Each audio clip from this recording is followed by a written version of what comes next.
Good evening and welcome to RFL. I'm Richard French. Less than 24 hours from now, Republicans, they're going to cement their allegiance to Donald J. Trump as if it was in question. Tomorrow, they will vote on whether or not to oust Liz Cheney from leadership, even though, I should tell you, she's a staunch conservative and the number 3 ranking Republican in the House. It's expected that they will, in fact, have enough votes to boot her from leadership. Her sin, you ask? Well, daring to denounce Trump, the big lie about the election, and his role in the Capitol insurrection. The man leading the charge to get rid of her, that's House Minority Leader Kevin McCarthy. Earlier today, he sent a letter to his caucus, which I'll now read a portion of for you. Quote, having heard from so many of you in recent days, it's clear that we need to make a change. As such, you should anticipate a vote on recalling the conference chair this Wednesday. We are a Big Tent party. We represent Americans of all backgrounds and continue to grow our movement by the day. And unlike the left, we embrace free thought and debate. All members are elected to represent their constituents as they see fit, but our leadership team cannot afford to be distracted from the important work we were and the shared goals that we hope to achieve. The stakes too high to come up short. Now, McCarthy is upset because Cheney keeps saying things like this. We just had a violent mob assault the U.S. Capitol in an attempt to prevent us from carrying out our constitutional duty. And there's no question that the president formed the mob, the president incited the mob, the president addressed the mob, he lit the flame. This is what America is not. It should be noted, she said that on January 6th, and she's kept saying it every time she's been asked. Kevin McCarthy said the same thing the evening of January 6th, but has since done a 180. Now, behind the scenes, there is a lot of drama and second guessing of Mr. McCarthy. Politico spoke with many Republicans off the record, and I'm going to quote from a few of their reactions. 1, I'd be worried if I was him.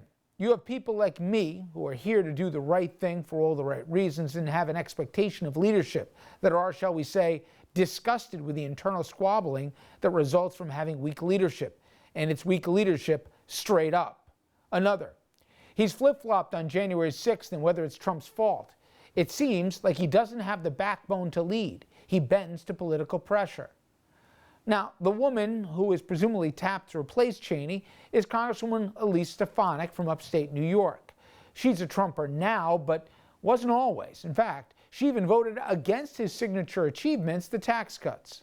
But she caught Trump's eye when she defended him during the first impeachment and then became a fixture on Fox News. I want to bring in our guest to discuss AB Stoddard. She's associate editor at Real Clear Politics. Her most recent piece has the headline, Cheney's choice will sting no matter what the GOP does. So it's now just a fait accompli. It's happening. And I'm curious, when the math is done, she kept her job by a wide margin, AB, the last time they had a secret ballot. I take it that it's a given she's going to lose that job. And will it be by the same kind of swing, even though nothing's really changed? I think that's what's so interesting, right? It's sort of all over but the vote tally now. And I've spoken to some members who believe it'll be much tighter than Kevin McCarthy and Elise Stefanik think. It's likely that she prevails, but there are people that are going to tell Elise Stefanik that she has their vote, and then they're going to vote for Liz Cheney. I still think in the end, Liz Cheney's going to lose her post. And I think that, this is a really dramatic event. If you think about her first vote, 145 to 61, this is McCarthy putting down a marker that they have to choose the path of the big lie, the litmus test of the big lie, and otherwise they're going to be punished by former President Trump. And Elise Stefanik is more than happy to go along with that. But those complaints that Politico reported, I have spoken to some members about the same. I mean, some people believe that Kevin McCarthy at the first vote gave what was considered a half-assed defense of Liz Cheney, that he then made the rank and file vote on whether or not Marjorie Taylor Greene should retain her committee assignment, something a leader is supposed to take care of on his own and spare the rank and file from deciding on, just as Kevin McCarthy had done with Congressman Steve King. And then in the weeks that followed, they felt that he was working to undermine her at the direction of President Trump. At the same time, Liz Cheney chose this issue months ago as an existential threat to her party and to democracy, and she is not going to stay quiet. So they can toss her out of her leadership post. They might be able to defeat her in her primary in Wyoming. There's a good chance that they can if they coalesce around one challenger, but she is not going to stay quiet. And it from the piece that I wrote, it's clear that Liz Cheney, to put it bluntly, has receipts, and she intends to deliver them. She has been strategically leaking, or her allies are, for days now, about things that she's done and about the things the leadership is doing, and I expect that to continue no matter what happens with the vote. So, AB, I've asked this question to a lot of folks who cover the Hill, and nobody can really explain the why part.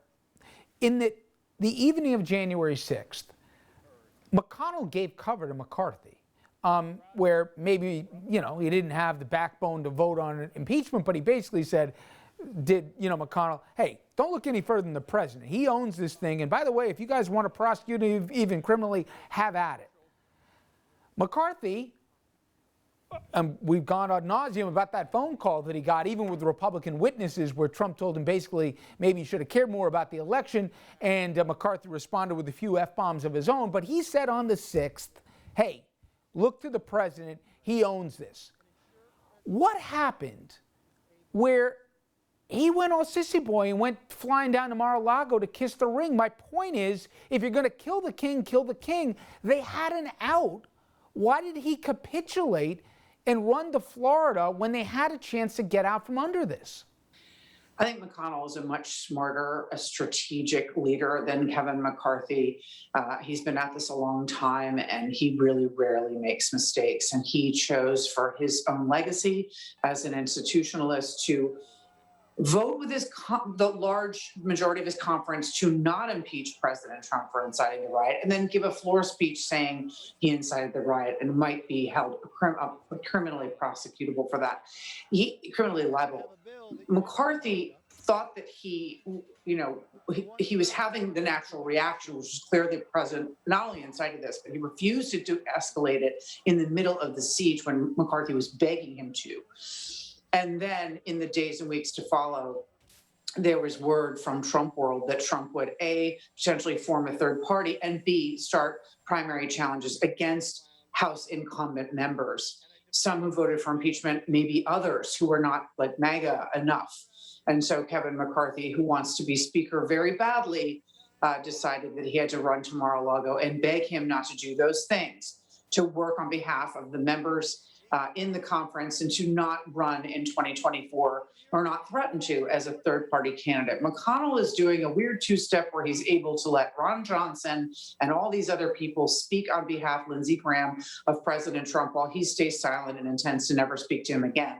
But you notice that he still has gone on Fox and said he would support him in 2024. And unlike Liz Cheney, he's not criticizing him any longer.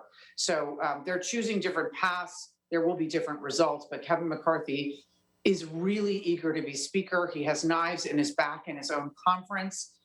Even Steve Scalise, his number 2, is vying for that job. And so he's doing everything he can to try to keep Trump's threats at bay. Adam Kinzinger, who probably after Cheney has been the loudest voice in terms of not recognizing his party now, and that his party being wrong on what happened on the 6th, he's actually said that he told Kevin McCarthy on an open conference call a couple days before the 6th that there was real trouble coming and there could be a riot. He also said this about where his party is right now, if we can play the soundbite.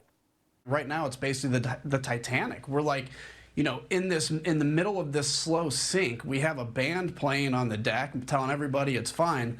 And meanwhile, as I've said, Donald Trump's running around trying to find women's clothing and get on the first lifeboat.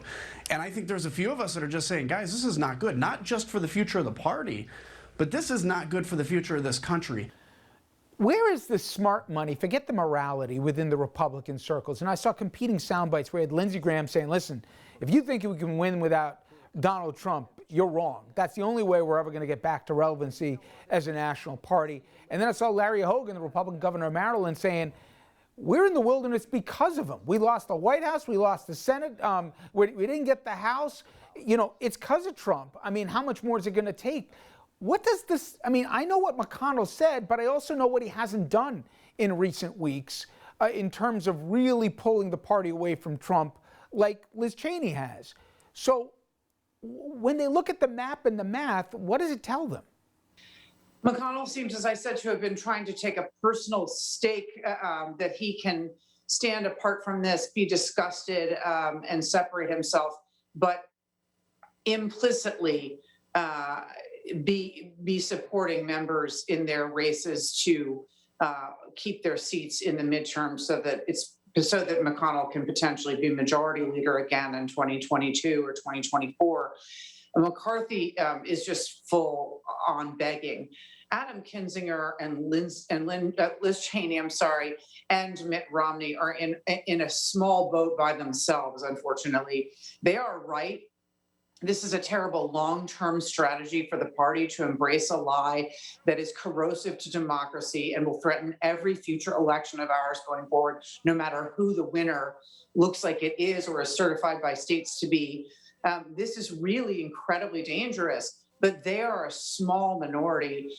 What's so interesting, as I said, is that Cheney actually clearly, her allies provided this nugget in a Washington Post report over the weekend about how the House Republican leaders are not telling their own rank and file about how toxic Donald Trump's approval numbers are in battleground districts. They're literally hiding the threat to members who are trying to hold on to swing districts of how unpopular Trump is from them to protect the former president.